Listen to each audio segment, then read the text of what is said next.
వెనిజులాపై America తీర్పును ఖండిస్తూ విజయవాడలో ఏఐటీయూసీ ఆధ్వర్యంలో కార్మిక సంఘాలు నిరసన చేపట్టాయి. వెనిజులాపై అమెరికా సామ్రాజ్యవాదం దురాక్రమణల దాడులు చేస్తోందని అగ్రరాజ్యం తీరును తాము ఖండిస్తున్నామని తెలిపారు.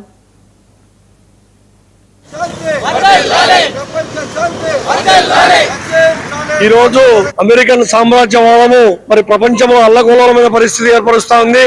జనవరి 3వ తేదీన అర్ధరాత్రి వెనిజులా పైన బాంబు దాడులు వేసి ఆ దేశ అధ్యక్షుడు నికోలస్ మదూరోను ఆయన భార్యని ఇద్దరిని కూడా అమెరికన్ పోలీసులు మరి ఆ దేశానికి తరలించి అక్కడ జైల్లో కస్టడీలో ఉంచడం అనేది చాలా సిగ్గుచేటు దుర్మార్గకరమైన విషయం.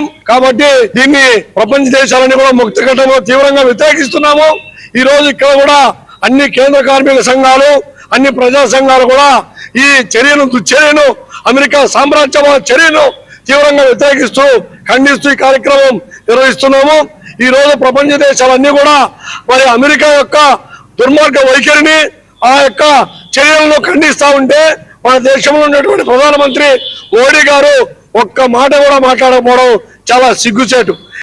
ప్రపంచవ్యాప్తంగా world federation of trade union పిలుపు మేరకు ఇక్కడ ఇండియాలో అన్ని భాగస్వామ్య సంఘాలన్నీ కలిసి ఈ వెనిజులాపై అమెరికన్ సామ్రాజ్యవాదం చేసిన దాడిని ఖండిస్తూ నిరసన కార్యక్రమాలు జరుగుతున్నాయి. అందులో భాగంగా ఇక్కడ కూడా విజయవాడలో మనము ఈ రోజు ఈ కార్యక్రమం చేయడం జరిగింది.